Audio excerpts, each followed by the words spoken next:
Is touching your toes a good exercise because it improves the flexibility, or is it bad because it harms your spine? Well, there are pros and cons, and in this video we will show you if it's worth to do it or not. First of all, it's about the execution. Any exercise can be a bad one when you're simply doing it wrong. In addition, it also depends on your goals and your momentary physical situation, and it actually plays a small role how close you can bring your fingers to your feet. It's only important that you correctly perform the right execution to target what you want or need to target. The toe touch can be done with a rounded or a straight spine and with completely extended or slightly bent knees. For most people who want to improve their hip mobility, it makes more sense to keep the knees slightly bent, to like about 90 to 95% extension. Especially if you want to increase the range of motion of your hip flexion, this version gives you a better possibility to stretch the hamstrings. The complete extension locks your knees, which gives you a good mechanical stability. But in addition, you stretch a small muscle located at the knee joint, which is called popliteus muscle, and the sciatic nerve in the first place. This reduces the focus on the hamstrings a bit, but has other benefits like an improved feedback to the brain, which enhances the control of the muscles and with that the stability and mobility. So if you want to focus on stretching your hamstrings and with that improve your hip mobility, we suggest the version with bent knees. To maximize the effect, we also suggest to do this version with a straight spine in combination with an anterior pelvic tilt. If you want to improve the perception of joint angles and increase your spine mobility, but to some degree also work on your hip mobility, we suggest the version with straight knees, a rounded spine and a posterior tilted pelvis.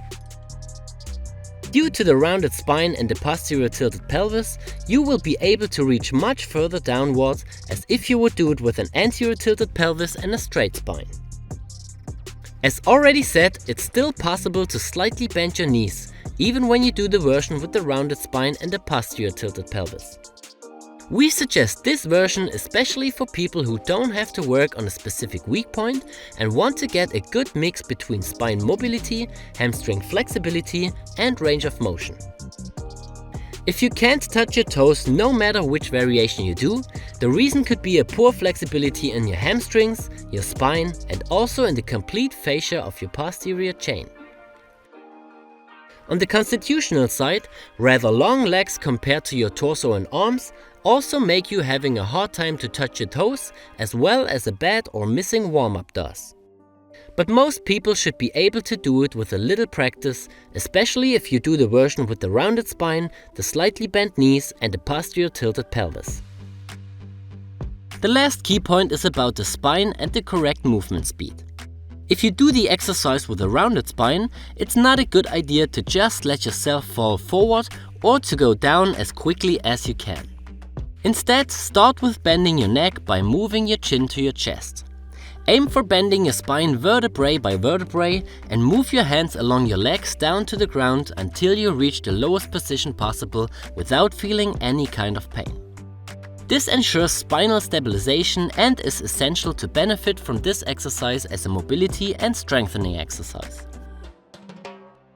Now let's take a look at the first argument against touching your toes, which is touching your toes is bad for your spine. As shown before, if you do it too quickly and if you aren't able to stabilize your spine vertebrae by vertebrae, it can put too much pressure on the spinal discs. It's also not a good idea to do this exercise if you've already had a lumbar or thoracic disc injury.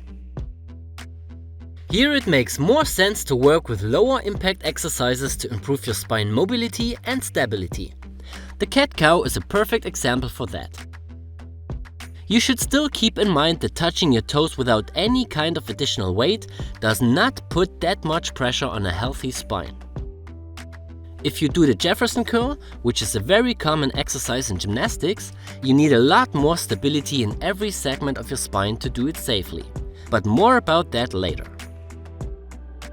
Now some people might say it's bad to set the spine under any kind of pressure when it's out of its neutral or naturally curved position. Well, it's true that the spine has the most stability in those positions, but you also have a higher risk of injury if your spine is not used to stabilize itself in other positions than the neutral one. Your brain is responsible to stabilize every joint in your body by controlling the muscles around it in the right way. The more it's used to different positions, the more it's able to protect your joints if you're leaving your usual movement patterns. Now you might say, why should I go out of my usual movement patterns?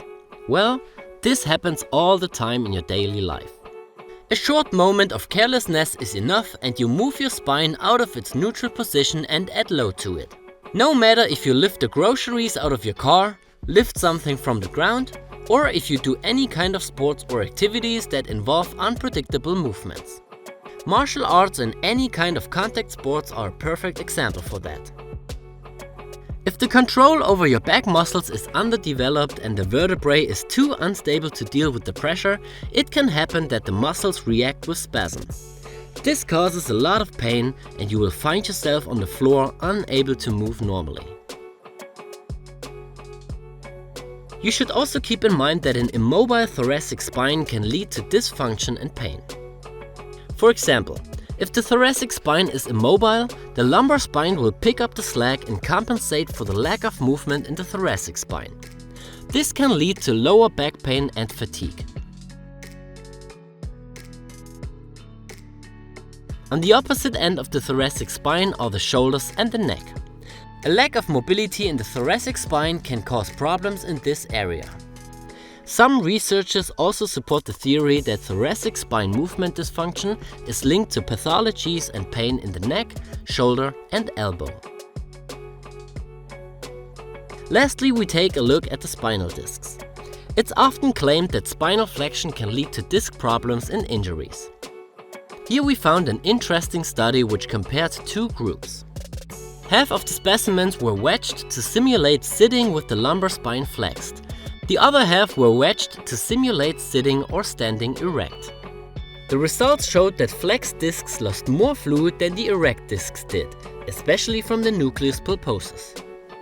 It's concluded that fluid flow in flexed postures can aid the nutrition of the lumbar discs. Of course, this always depends on the load you put on your spine and if you are able to stabilize these positions. Now we move on to the next argument, which is touching your toes is bad for your posture. The root of this argument is that touching your toes forces you into the typical posture of a desk job. You know, thoracic kyphosis and rounded shoulders. Well, it's true that we are already forced too much into this position, but there are 2 points to consider. First, you don't touch your toes for several hours of the day. Bad posture mainly exists because people are forced into this position hour by hour, day by day, year by year. It starts with school and continues in adulthood. In addition, they do nearly nothing to work against it. If you touch your toes for a few seconds or minutes each day, it does nothing bad to your posture, as long as you keep the right balance between spinal flexion and extension and the training of your anterior and posterior muscle chain. Second, touching your toes is an active movement with a stability component. The goal of this exercise is not only to stretch your muscles, but to stabilize and strengthen the muscles around your spine. In addition, this gives you a very high neuronal input to your brain, which is the controlling part of stability and mobility. Without proper control, it doesn't matter how strong your muscles are, because you can't use them in the right way. A slouching posture, on the other hand, is a passive movement, in which you do not aim for any kind of mobility or stability. Of course, this brings us back to the execution. It's a huge difference if you just let yourself fall forward to touch your toes, or if you do it actively with full control. The last argument is touching your toes is not necessary and a bad exercise in general. Well, if you already got back pain or disc injuries, or if you only want to stretch specific muscles, touching your toes might not be the best option. For example, if you want to focus on stretching your hamstrings, other exercises could do the job as well, if not better. But touching your toes combines spinal mobility and stability while stretching your hamstrings and the fascia of your posterior chain. The combination of these elements makes this exercise very effective as long as you are doing it right. Another important point you have to consider is sports performance.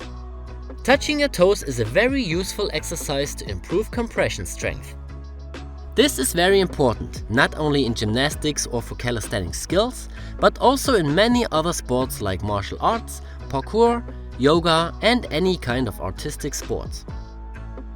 In gymnastics, it's also very common to do the Jefferson curl, which in this case makes sense to be done with completely straight knees. This is because the training for that is pretty much focused on the neuronal part and aims for improving mobility, control, and stability. On higher levels, you do this exercise even with additional weights. This can be a bit risky if you've never done it before, and we don't recommend any beginner to try this without preparation. On the other hand, we think it's worth the risk-reward ratio if you have no spine or disc injuries, if you are already used to the non-weighted version, if you are able to stabilize your spine in every part of the movement, if you don't feel any back pain, and if you do it slowly with proper form. So what's the conclusion? Summarized, you should know that touching your toes is not a bad exercise in general. If it's good or not depends on your circumstances, individual goals, and if you are able to do the exercise with proper form. If you got no spine or disc problems, you should still take your time and let your body adapt to it. Don't force it too much and increase your range of motion step by step. Also make sure that you got the right balance between spinal flexion and extension, and of course don't forget rotation and lateral flexion. A healthy spine is mobile and stable in all those positions. Please keep in mind that touching your toes is not the only exercise with that you can work on your hamstring flexibility and spine mobility. There are lots of other exercises that might be better if you have one specific weak point or already deal with some injuries. If you now want to know how a complete mobility and flexibility workout could look like, you should head over to CaliMove.com and check our mobility program. The program is designed as a step-by-step online course and comes in 3 levels. Each level is designed as a mobility flow and includes a wide variety of exercises to improve your posture, work against imbalances, and increase the mobility and flexibility of your whole body. As a beginner, you start with easier exercises and improve yourself step by step. The program can be used as a warm-up before or a cool-down after your regular workout. Of course, it's also possible to do it as a quick standalone session in the morning or in the evening. If you have any further questions, just leave a comment. I'm Alex and I'll see you in the next video.